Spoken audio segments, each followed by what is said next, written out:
Ken Trahan with Lenny Vangilder for SportsNOLA.com. The football weekend is upon us, and hopefully fans will have enjoyed the high school state semifinals with the Superdome Classic beckoning next weekend, and we hope people will support that as well. Of course, LSU is in the BCS National Championship game already, according to most people, regardless of what happens against Georgia. But, Lenny, they have, first things first, in the Georgia Dome against the Georgia Bulldogs as essentially a 2-touchdown favorite. Yeah, and it's one of these games.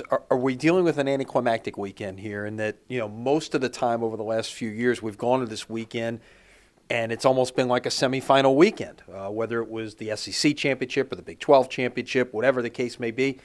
Doesn't appear to be the case right now. It appears we're pretty much locked into an LSU-Alabama championship game regardless of what happens in Atlanta on Saturday. And you have to wonder how that affects LSU's mindset. I guess at the end of the day, the fact that you're playing for a championship will be enough to put aside some of those thoughts, and LSU will go take care of business. If they show up and play to their full capability, they will win the game, and they will win it by about the margin they're favored by. If not, no pun intended, it will be a dogfight. This Georgia team is an improved football team. They're pretty good on defense. They have a good quarterback. They're not as good as LSU overall, but they're capable of staging a very strong effort. And this is a very good Georgia defense as well. I mean, probably outside of Alabama, this is going to be the best defense that this LSU team has faced all season long.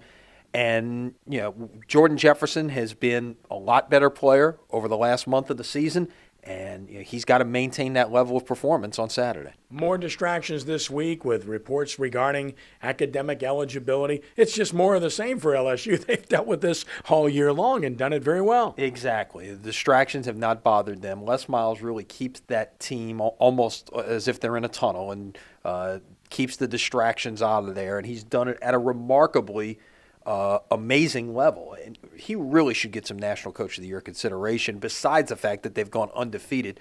Going undefeated with some of the things that they've had to face this year, the guy definitely deserves some consideration for National Coach of the Year. Saints are back in primetime against the Detroit Lions on Sunday night. The primetime heroes continue to dominate when they play in primetime. Short week, though, and the Lions had a long week to prepare. Yeah, Lions almost what you'd call a mini-bye, playing early Thanksgiving Day, and now they don't have to come back and play here until Sunday night. Of course, it looks like they're playing without Ndamukong Suh, their best defensive player. How they're handling the distraction, if you will, of that whole situation over the last few days. The Saints with a short week, you go back and look recently when the Saints have had to play on Monday night, come back and play on a Sunday. They have not played as well in those Sunday games as maybe they have at other times. And even you look back to the playoffs last year. It was a Sunday going into a short week again with a Saturday game in Seattle. That's something that Sean Payton's team has to overcome and work to handle a little bit better this time around. Still at home and looking great at home and great in prime time. Got to like the Saints to win this game. Injury list not as long this week. Still Vilma a concern that Jolon Dunbar's done a nice job. And, of course, Jabari Greer, that's more of a concern. He's clearly their best cornerback. Yeah, he's been terrific. But, even when some of these guys have gone down, Tracy Porter missed some time early in the year. Guys like Patrick Robinson, like Lee Torrance have stepped up. And the one big matchup you've got to be concerned with is who's going to try to take Calvin Johnson out of this game. Sean Payton said as much with it. Everybody else has surmised all along. This guy's the best wide receiver in the game right now. Saints win, LSU win, right?